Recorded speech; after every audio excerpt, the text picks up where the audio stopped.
구약성경 우리 847면 시편 66편 1절에서 20절까지의 말씀을 우리 한 절씩 함께 교독하겠습니다. 시편 66편 1절에서 마지막 절까지 한 절씩 교독합니다. 온 땅이여 하나님께 즐거운 소리를 낼지어다. 하나님께 아뢰기를 주의 일이 어찌 그리 어미하신지요. 주의 큰 권능으로 말미암아 주의 원수가 주께 복종할 것이며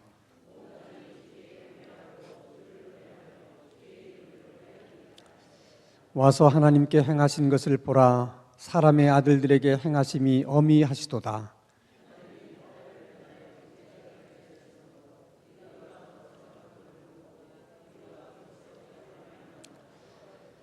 그가 그의 능력으로 영원히 다스리시며 그의 눈으로 나라들을 살피시나니 거역하는 자들은 교만하지 말지어다.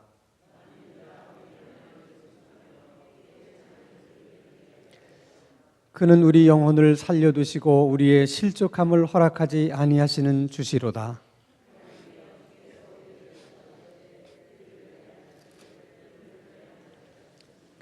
우리를 끌어 그물에 걸리게 하시며 어려운 짐을 우리 허리에 메워 두셨으며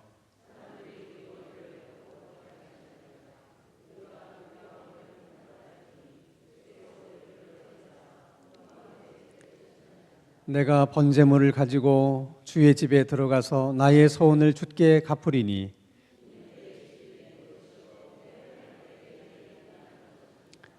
내가 순양의 향기와 함께 살진 것으로 주께 범제를 드리며 수소와 염소를 드리리이다.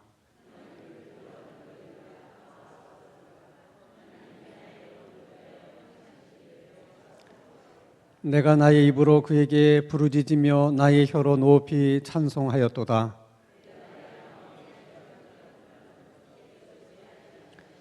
그러나 하나님이 실로 들으셨으며 내 기도 소리에 귀를 기울이셨도다.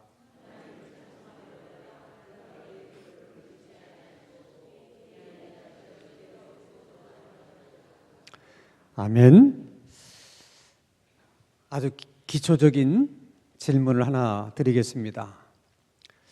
왜 하나님께서 우리들을 구원하셨을까? 왜 하나님께서 우리를 부르셨을까? 너무 간단한 질문이죠. 대부분 그런 질문에 대해서 사람들이 뭐라고 대답을 합니까? 하나님이 우리를 사랑하시기 때문에. 근데 우리 입장에서 그런 거죠. 우리 입장에서 하나님이 사랑하시기 때문에 우리를 부르신 것이고 구원하신 것이고 하나님의 자녀 삼아 주신 것이다. 맞는 얘기입니다. 우리의 입장에서 보면 그래요. 하나님의 사랑 때문입니다. 그러나 하나님께서 우리를 사랑하셔서 물론 사랑하시기 때문에 불러주시고 구원하신 것이지만은 하나님의 입장에서는 우리를 부르신 목적이 있어요. 구원하신 목적이 있습니다. 그것은 두 가지인데 하나는 하나님을 예배하는 예배자로 살라고 우리를 불러주신 거예요. 우리를 구원해 주신 것입니다. 그래서 하나님께 부르심을 받은 또 구원받은 모든 사람들은 하나님을 예배하는 예배자로 살라고 불러주셨기 때문에 그 예배를 가장 소중한 것으로 여기고 또 예배를 가장 우리 삶의 중요한 우선순위로 여기면서 살아야 됩니다. 그것 때문에 하나님이 우리를 불러주신 것이고 구원해 주신 것이기 때문에 그래요. 그러니까 하나님께 부르심을 받은 우리에게는 예배만큼 소중한 게 없어요. 예배를 안 드리면서 할 수 있는 일은 사실 아무것도 없는 거예요. 그게 가장 중요한 일입니다. 그러나 그 예배를 주일날 이렇게 교회 와서 예배 드리는 1부, 2부, 3부 예배 그런 예배만 생각하셔서는 안 됩니다. 로마서 12장 1절 말씀에도 보면 우리를 하나님께서 기뻐하시는 거룩한 산제사로 산제물로 드리자 그런 말씀이 있는 것처럼 예배라고 하는 것은 그저 우리가 주일날 나와서 모든 성도들과 함께 하나님을 예배하는 것만이 예배가 아니라 그 마음으로 우리가 실제 삶 속에서 우리가 살아가는 것이 예배라는 거예요. 그러니까 예배의 중심은 하나님이에요. 그분을 높이는 것이고 그분의 뜻을 따라서 우리가 순종하며 사는 것입니다. 그러니까 삶의 중심을 하나님께 두는 거예요. 그게 예배의 정신이에요. 그러니까 우리가 주일날 나와서 예배를 아무리 열심히 드려도 그 삶의 중심이 하나님이 아니고 여전히 내가 되면 그건 사실은 예배가 아닌 거예요. 매번 하나님 앞에 나와서 예배할 때마다 우리가 무엇을 고백하는가? 내가 하나님 중심으로 살겠습니다. 하나님 중심으로 생각하고 하나님 중심으로 느끼고 하나님 중심으로 말하고 하나님 중심으로 제가 살겠습니다 하는 것을 매번 고백하는 것이고, 또 어떤 면에서는 지난 한 주는 제가 이런 면에서 하나님 중심적으로 이렇게 살았습니다 하고 하나님 앞에 보고도 드리고, 또 그렇게 살지 못한 부분에 대해서는 제가 이렇게 해서 살지를 못했습니다 라고 또 보고를 드리는 거예요. 그래서 또 다음 주일은 지난주보다 더 하나님 중심적으로 제가 살겠습니다, 또 이렇게 살 수 있는 은혜를 주십시오. 그런 의미가 우리가 공예배에 있는 것입니다. 그러니까 늘 그의 삶을 하나님 중심적으로 살려고 하는 사람들은 주일날 나오고 싶을 수밖에 없어요. 왜냐하면 그 자리에 나와서 하나님 앞에 보고도 드리고 또 그렇게 살 수 있는 하나님의 은혜를 얻고 힘을 얻고 능력을 얻어야 되니까. 그래서 그 예배가 중요한 거예요. 예배 때 받은 그 은혜를 가지고 각자 집으로 돌아가서 또 직장에서 예배적인 삶을 사는 것입니다. 자, 또 하나 우리를 부르신 목적은 우리만 그렇게 사는 것이 아니라 이 세상 사람들에게 이렇게 하나님 중심적으로 살아야 된다. 사람은 본래 그렇게 창조된 것이다. 그렇게 살 때 행복한 것이다 하는 것을 다른 사람들에게 소개하고 또 증거하고 그렇게 살라고 우리를 불러주신 거예요. 그러니까 나 혼자만 예수 잘 믿고 복 받고 나 혼자만 잘 살다 죽는다, 그러면 안 되는 거예요. 그런 목적으로만 우리를 부르신 것이 아니라 우리가 예배적인 삶을 살았기 때문에 하나님이 이렇게 내게 은혜를 주셨고 이렇게 축복을 주셨다, 그것을 꼭 다른 사람들에게도 얘기를 해서 그러니까 여러분들도 이렇게 살아야 된다 하고 이야기를 해줘야 된다는 거예요. 중요한 것은 여러분, 우리가 하나님에 대해서, 예수님에 대해서, 복음에 대해서 그분들에게 얘기를 해주지 않으면 그분은 절대로 자기들의 힘으로는 하나님을 알 수 있다 없다? 없어요. 그걸 하셔야 돼. 내가 말하지 않으면 모르는 거예요. 우리가 말하지 않으면 그들은 알 턱이 없어요. 그래서 그것을 이야기한다는 것이 참 중요한 거예요. 자, 그러면 여러분, 예배자로 사한다는 것도 쉬운 일이 아니지만 그 하나님을 또 다른 사람들에게 소개하고 또 하나님에 대해서 증거하는 일도 쉽지 않은 일이에요. 그래서 예수 믿는 사람들의 삶 속에 훈련이 필요한 거예요. 우리가 예배자로 사는 것이 쉬운 일이라면 굳이 훈련 필요 없어요. 또 하나님을 다른 사람에게 소개하고 증거하는 일이 쉬운 일이라면 왜 훈련이 필요하겠습니까? 근데 절대로 그 일이 쉽지가 않은 거예요. 왜 쉽지가 않을까? 우리는 예수 믿기 전에 다 다른 것을 예배하며 살았거든요. 우리가 성공을 예배하기도 하고 우리의 물질을 예배하기도 하고 아니면 잘난 나 자신을 예배하기도 하고 어떤 사람은 잘난 자식을 예배하기도 하고 다 그 예배의 대상들이 다른 것에 있었거든요. 그걸 바꾼다는 것이 절대 말처럼 쉬운 게 아니에요. 또 하나님에 대해서 소개하고 또 하나님에 대해서 증거를 해야 되는데 뭐 아는 게 있어야지. 또 그 하나님에 대해서 뭐 체험한 게 있고 경험한 게 있어야지 얘기를 해주잖아요. 그런 것이 없기 때문에 해야 된다는 것은 알지만 안 되는 거예요. 그래서 하나님이 어쩔 수 없이 하나님이 우리를 부르신 목적을 이루도록 하시기 위해서 그 일을 가능하도록 하기 위해서 우리를 이제 훈련 모드로 전환시켜서 우리를 이제 훈련을 시킵니다. 그 훈련이 쉬운 훈련일까요? 어려운 훈련일까요? 그 훈련은 우리가 얼마나 예배 중심의 삶, 그런 하나님 중심의 삶으로 사느냐, 그것이 얼마나 어려우냐 쉬우냐, 그것에 비례해서 훈련이 오는 거예요. 그것이 어려우면 어려울수록 훈련도 더 힘들고 어려운 거예요. 똑같습니다. 우리가 하나님을 증거하고 소개하는 일을 그것이 쉽게 느껴지면 훈련도 쉽지만 그것이 어려우면 훈련도 따라서 굉장히 어려워지는 거예요. 그래서 오늘 이제 시편의 말씀을 보면 그 일이 얼마나 어려운가를 말씀하고 있습니다. 10절 말씀을 한번 보겠습니다. 같이 읽겠습니다. 시작. 하나님이여 주께서 우리를 시험하시되 우리를 단련하시기를 은을 단련함 같이 하셨다. 자, 은을 재련하는 것처럼 우리를 훈련시킨다.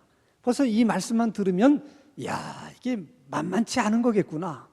하나님이 우리를 한번 훈련시키면 혹독하게 훈련을 시키겠구나 하는 느낌이 팍 와야 안 와요? 팍 옵니다. 점을 가지고는 충분치 않아서 그러면 은을 단련하는 것처럼 우리를 훈련하는 그런 훈련이 어떤 것이냐 하는 걸 친절하게 12절과 13절에 설명을 해주고 있습니다. 12절 보겠습니다. 같이 읽습니다. 시작. 사람들이 우리 머리를 타고 가게 하셨나이다. 우리가 불과 물을 통과하였더니 주께서 우리를 끌어내사 풍부한 곳에 들이셨나이다. 사람들이 우리 머리 위를 지나다녔다. 우리가 또 불과 물을 통과했다. 이거 다 쉬운 일이 아니잖아요. 완전히 우리를 그냥 반절쯤 죽여놓으셨다는 거예요. 13절도 보세요.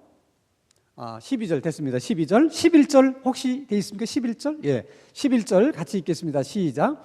우리를 끌어 그물에 걸리게 하시며 어려운 짐을 우리 허리에 메어두셨다. 그물에 걸리게 하셨다. 꼼짝 못하게 만드신 거죠. 무거운 짐을 또 우리의 허리춤에 채우니까 어떻게 그 삶이 편안할 수 있겠습니까? 이렇게 연단을 하십니다. 연단을 하세요. 근데 중요한 것은 여러분, 어떤 훈련이든 훈련의 목적은 하나님이 우리를 쓰시기 위한 거거든요.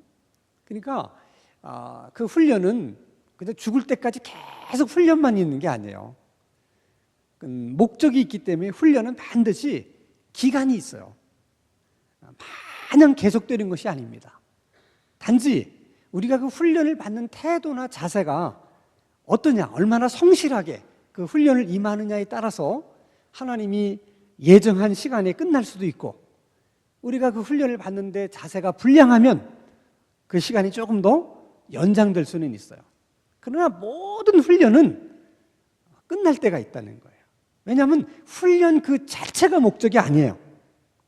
우리를 하나님이 쓰시기 위해서 훈련하시는 것이기 때문에 반드시 훈련은 시간이 정해져 있다는 것입니다. 그러니까 이 훈련을 받을 때 낙심하면 안 돼요. 절대로 낙심을 해서는 안 됩니다. 아무리 어렵고 힘든 훈련이라도 반드시 이 훈련에 이것이 끝나는 시간이 있다 하는 것을 늘 마음속에 담고 훈련에 임하셔야 됩니다. 자, 그러면 훈련이 다 끝난 다음은 어떻게 되는 것일까? 12절을 다시 한번 읽겠습니다. 12절 다시 한번 읽습니다. 시작. 사람들이 우리 머리를 타고 가게 하셨나이다. 우리가 불과 물을 통과하였더니 주께서 우리를 끌어내사 그 다음에 어떻게? 풍부한 곳에 들이셨나이다. 그러니까 반드시 훈련이 끝난 다음에는 이런 더 풍성한 은혜와 축복이 항상 기다리고 있다. 그곳으로 인도하기 위해서 하나님께서 우리를 그렇게 훈련하시는 거라는 거예요. 훈련하시는. 자, 그러면 오늘 시편 기자는 그런 정말 은을 단련한 것 같은 그런 혹독한 훈련을 다 통과한 후에 어떤 변화가 생겼느냐 하는 겁니다. 자, 13절 읽겠습니다. 시작. 내가 번제물을 가지고 주의 집에 들어가서 나의 서원을 주께 갚으겠다. 자, 그러면 여기서 서원은 하나님 앞에 뭔가를 약속한 거죠. 언제 한 서원일 것 같습니까? 이게 훈련을 받는 기간 동안에 서원한 거예요. 너무 힘들고 어려우니까 하나님 앞에 서원을 하게 되는 거죠. 자, 그때 서원하는 내용은 대개 어떤 서원일 것 같습니까? 이번만 살려주시면, 그 다음에 하나님 열심히 하겠습니다. 이번에만 고쳐주시면, 이번에만 잘 이 일이 해결되게 하시면, 다 환난을 통과할 때 우리가 하나님 앞에 서원하는 것들은 다 주님을 위해서 더 잘 살겠다 하는 서원이에요. 그것을 이제 갚는다는 것이죠. 그렇기 때문에 예배의 자세가 달라지는 거예요. 그런 서원 때문에 삶의 자세가 달라지는 거예요. 그래서 하나님이 우리를 부르신 그 목적을 잘 이루어낼 수 있도록 하나님이 그렇게 하시는 거예요. 자, 그 다음에 우리 16절 말씀을 한번 보겠습니다. 시작. 하나님을 두려워하는 너희들아, 다 와서 들으라. 하나님이 나의 영혼을 위하여 행하신 일을 내가 선포하리로다. 이제 다른 사람들에게 하나님에 대해서 할 말이 생겼어요. 얘기거리가 생긴 거예요. 무엇 때문에? 그 훈련의 과정을 통과하면서 체험한 것들이 있는 거예요. 체험한 것들이. 바로 그 부분에 대해서 내가 자신 있게 말할 수 있다. 그래서 이런 훈련의 과정을 겪으면서 내가 하나님을 다른 사람들에게 더 분명하게 소개할 수 있게 된다는 거예요.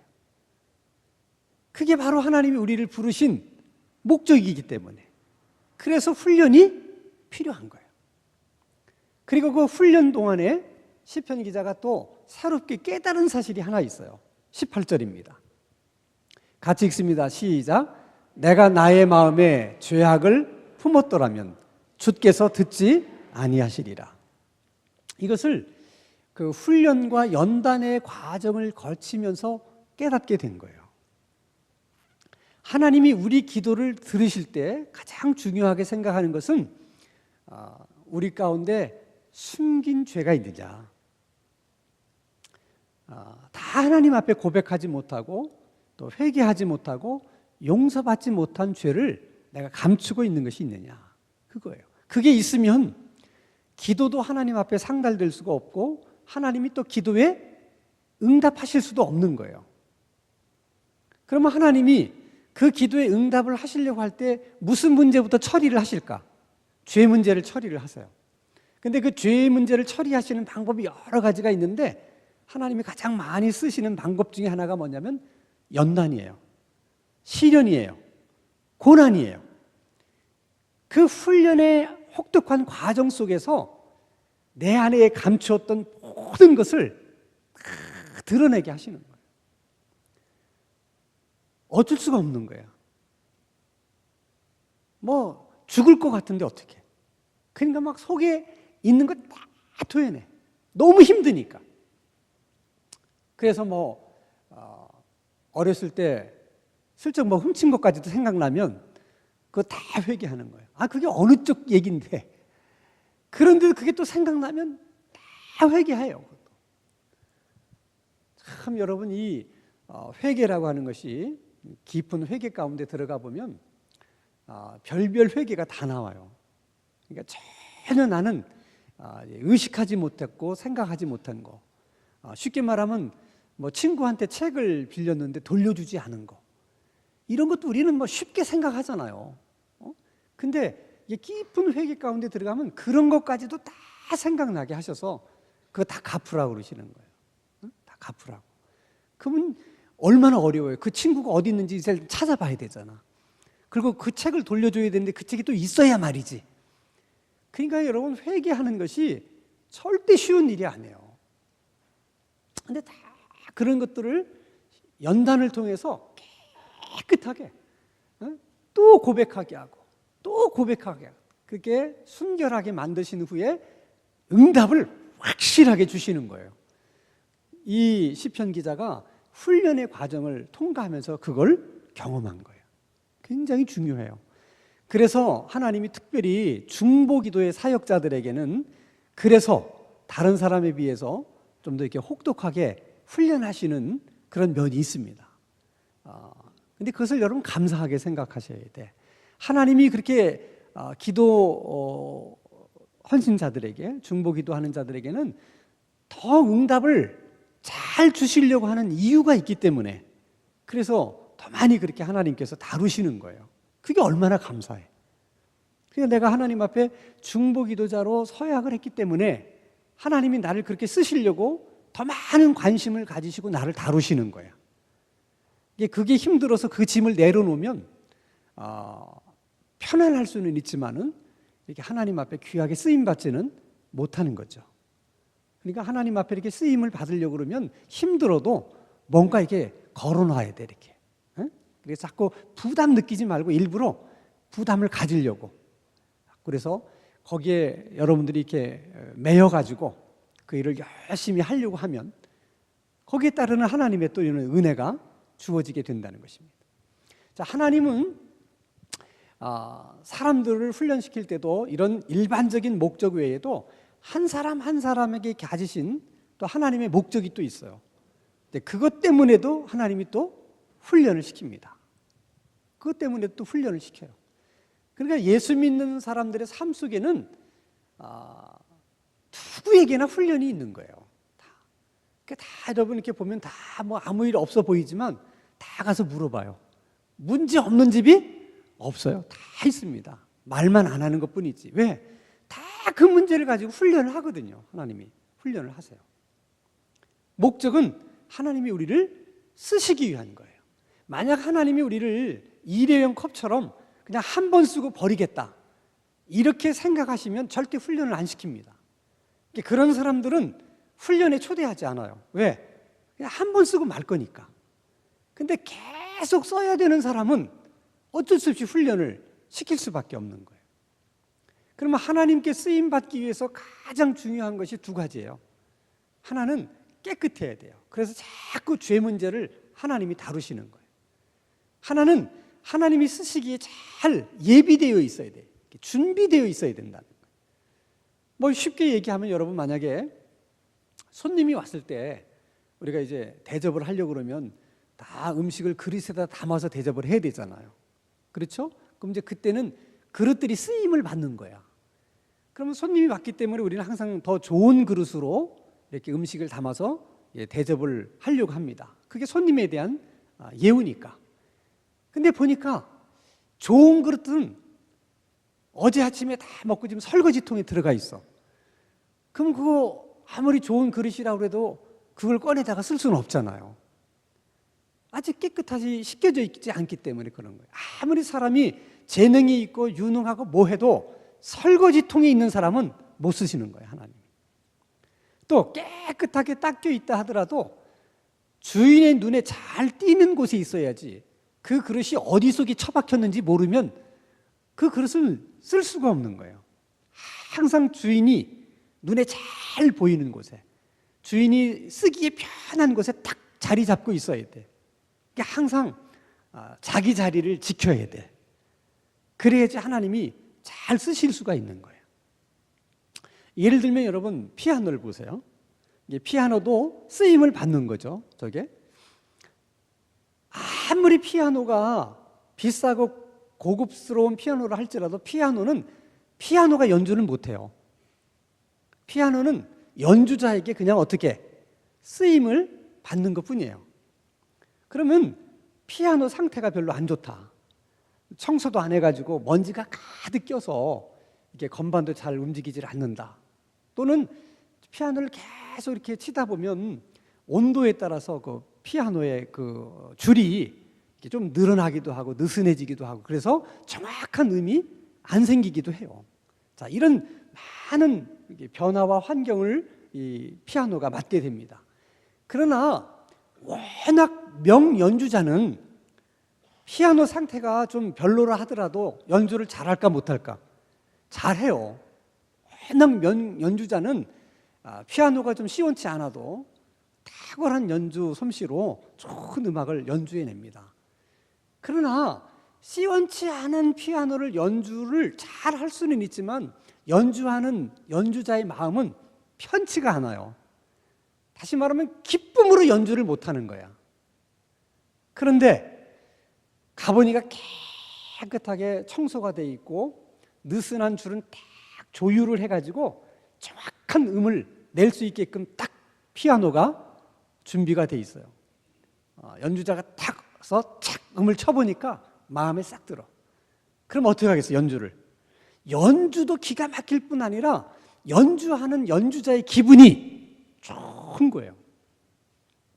우리가 하나님 앞에 쓰임을 받기 위해서도 피아노처럼 항상 깨끗하게 그리고 잘 조율되어 있어야 된다는 거야.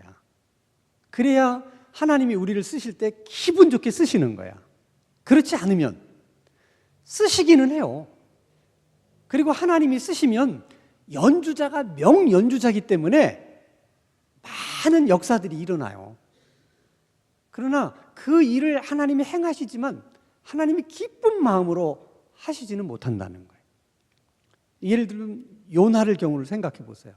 하나님이 요나에게 니느웨 성에 가서 회개하라고 가서 외쳐라. 근데 요나가 가고 싶지 않았어요. 계속 도망다니는 거를 하나님이 끌어다가 단단히 일러서 가서 꼭 외치라고 얘기합니다. 그래서 요나가 가요. 그렇게 하나님께서 타일렀고 하나님이 또 당부를 했음에도 불구하고 요나는 니느웨에 가서 회개하라는 말을 하고 싶지가 않았어요. 그래서 딱 하루 돌아다니면서 회개해라. 안 하면 40일 후에 이 성 망한다 하는 얘기를 합니다. 무슨 열정을 가지고 했겠습니까? 아니면 막 그 성읍을 긍휼히 여기는 마음을 가지고 막 간절한 마음으로 했겠습니까? 아니에요. 하고 싶지 않은 거를 그냥 한 거예요. 그냥 하나님이 하라고 그러니까. 근데 그렇게 무성의하게 어떻게 보면 그냥 하고 싶지도 않은 거 니네들 회개 안 하면 40일 지나면 다 망한다 이렇게 그냥 던졌는데도 왕으로부터 모든 신하에 이르기까지, 아니 동물들까지도 다 베옷을 입혔어요. 사람만 베옷을 입은 게 아니야. 동물들도 다 베옷을 입혀라. 그리고 왕으로부터 모든 신하, 모든 동물들까지 다 금식을 시켰어요. 세상에 어떻게 이런 일이 일어났습니까?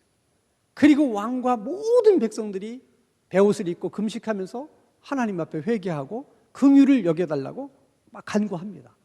하나님이 그걸 보시고 그 성읍을 심판하시기로 작정하셨던 하나님의 마음을 돌이키세요. 그래서 내리시기로 한 재앙을 거두어 들이십니다. 그냥 요나가 하고 싶지도 않은데 가서 외쳤지만 한 성읍이 멸망받지 않는 엄청난 위대한 역사가 일어났어요. 그건 연주자가 하신 거야. 그것이 탁월한 하나님의 능력이세요. 그러나 그 일을 행할 때 그런 요나 때문에 하나님의 마음이 시원하게 그런 일들을 행하시지를 못한다는 거예요. 여러분, 우리가 예수님에게 부름받아서 이렇게 구원받은 하나님의 자녀로 살아가는데 우리 삶에 있어서 가장 중요한 가치는 하나님 앞에 쓰임받는 거예요. 그 이상 영광스러운 일도 없고 그 이상 우리에게 더 소중한 가치가 없어요. 그래서 늘 저는 쓰임받는다 하는 부분에 대해서 생각할 때마다 예수님께서 예루살렘에 입성을 하실 때 뭘 타고 입성해요? 나귀를 타고 입성을 해요. 그때 모든 사람들이 길거리에 서서 종려나무 가지를 흔들면서 호산나 호산나 하고 외칩니다. 정말 온 도시가 떠들썩할 만큼 열광스럽게 그 주님을 찬양합니다.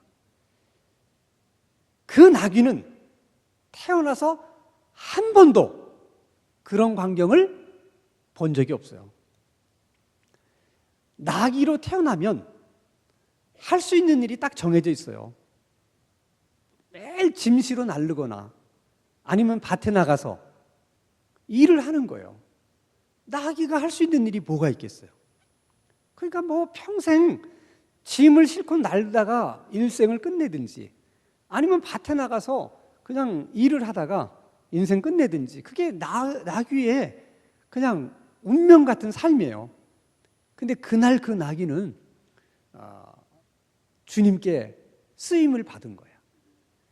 자, 나귀 위에 예수님이 타고 가시는데 사람들이 열광하면서 환호성을 지릅니다. 그러면 나귀하고 지금 예수님하고는 하나예요. 같이 가는 거야. 그러면 그 열광하는 사람들의 소리를 만약에 나귀가 들으면 나귀의 기분이 어떻겠어요?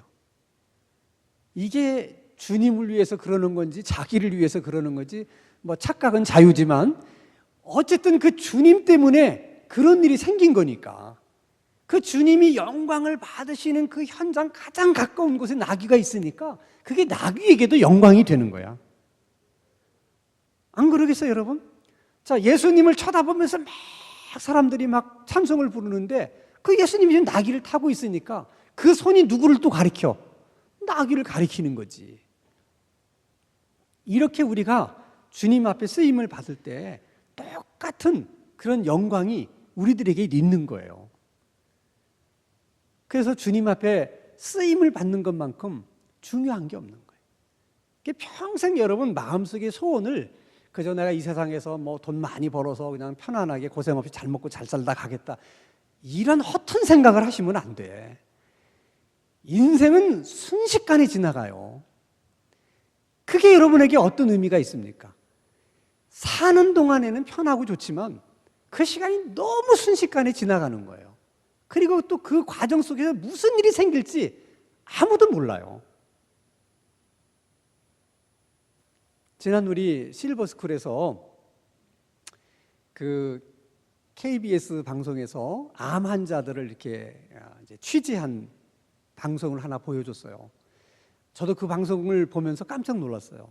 지금 그 암에 걸린 사람들끼리 서로 위로하고 정보를 교환하는 사람들 그 카페가 있는데 거기에 이제 등록된 사람이 3만 명이 넘는데 여러분 놀라지도 않아. 그러니까 지금 암투병을 하는 같은 암 환자들이 한 3만 명이 있다는 거예요. 그러니까 거기 안 들어간 사람들은 더 많겠죠. 사연이 정말 절절한 거야.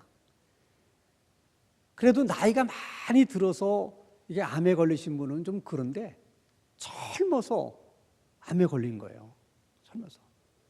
그 사람들 중에는 환자를 치료하는 젊은 의사도 있어. 이제 애가 뭐 한 네다섯 살밖에 안 난 아이인데 의사도 30몇 살밖에 안 돼요. 암에 걸린 거예요. 사람 일을 모르는 거예요, 여러분. 그게 인생인 거거든요. 인생인 거예요. 그러니까 우리들이 그런 데에 가치를 두지 말고 그것은 하나님이 우리에게 덤으로 주시면 감사한 거고 또 뭐 덤으로 주시지 않아도 거기에 우리가 인생의 모든 걸 걸 필요는 없다는 거야.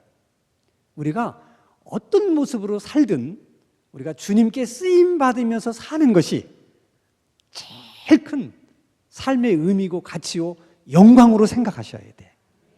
그러기 위해서 항상 하나님 앞에 순결한 삶의 자세를 그리고 항상 조율된 피아노처럼 잘 준비하고 있어서 주님이 쓰시려고 할 때 내가 있는 자리에서 딱 대기하고 있다가 주님이 쓰시기 편하게 딱 쓰임을 받는 것, 이것을 가장 기쁜 일로 여기며 그렇게 살아갈 수 있기를 바랍니다. 그래서 오늘 기도할 때도 우리만 그렇게 쓰임 받는 것이 아니라 우리 자녀들도 그렇게 쓰임 받기를 원하고 그리고 우리 교회도 그렇게 쓰임 받는 교회가 되기를 위해서 그렇게 기도할 수 있기를 바랍니다.